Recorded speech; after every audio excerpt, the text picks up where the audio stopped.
Praise the Lord. 33వ కీర్తన 21వ వచనం. మన ప్రాణము యెహోవా కొరకు కనిపెట్టుకొనుచున్నది, ఆయనే మనకు సహాయమును మనకు కేడమునై ఉన్నాడు. యెహోవా కొరకు కనిపెట్టుకొనడం ఎంత ఆశీర్వాదం అంటే, ఎంత దీవెనకరం అంటే, బైబిల్లో చాలా మాటలు ఉన్నాయి.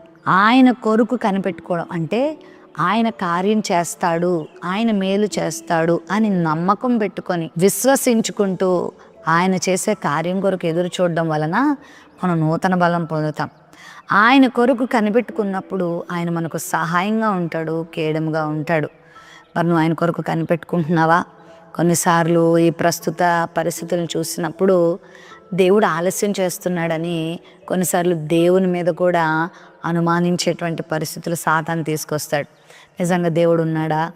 దేవుడు ఉంటే నాకెందుకు ఈ గతి? దేవుడు ఉంటే నా కష్టం ఇంకా తగ్గదేంటి?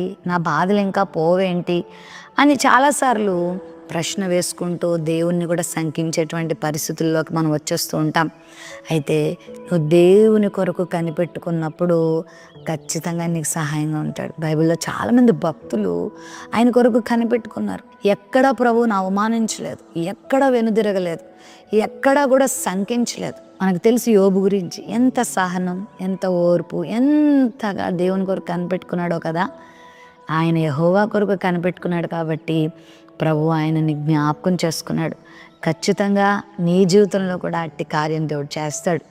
యోబు శ్రమలో కూడా స్నేహితులు కానీ, బంధువులు కానీ, ఇరుగు పొరుగు వారు కానీ, చివరికి భార్య కూడా దూషించి నువ్వు అలా చేసావు కాబట్టి ఇలా అయ్యో, ఇలా చేసావు కాబట్టి ఇలా అయ్యో అని చాలా బాధాకరమైనటువంటి మాటలు వారు అన్నప్పటికీ కూడా అతడు ఎక్కడ కూడా వెనకడుగులు వేయలేదు, విశ్వాసంలో చల్లారలేదు. ప్రభు కొరకే కనిపెట్టుకున్నాడు, ప్రభు కొరకే ఎదురు చూశాడు, రెండింతల దీవెన పొందుకున్నాడు. ఈరోజు ఈ వాక్య వాగ్దానం వీక్షిస్తున్న నీ జీవితంలో కూడా శ్రమల పరంపరలో ఉన్నావా? అపవాది భయంకరంగా నిన్ను శోధిస్తున్నాడా?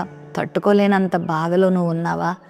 ఇంకేందమ్మా దేవుడు, ఇంత వాక్యం చదువుతున్నాను, ఇంత ప్రార్థన చేస్తున్నాను, ఇంత భక్తిగా ఉంటే ఇంకెప్పుడమ్మా నా జీవితంలో విడుదల అని బాధపడుతున్నావు కదా. నీ దేవుడు నీ జీవితంలో గొప్ప కార్యం చేయబోతున్నాడు. ఓర్చుకో, కొంచెం సహనం నేర్చుకో, ప్రభు కొరకు కనిపెట్టుకో. ఆయనకి సహాయంగా కేడంగా ఉండి అద్భుతం నీ జీవితంలో జరిగిస్తాడు. ప్రేమ నమ్మకం కలిగిన మా తండ్రి, నీ బిడ్డలమైన మాకు నీ గురించి కనిపెట్టుకునే జీవితం నేర్పించండి. ఎందుకంటే నీ కొరకు కనిపెట్టుకునే వారికి నువ్వు సహాయంగా కేడముగా ఉంటావు.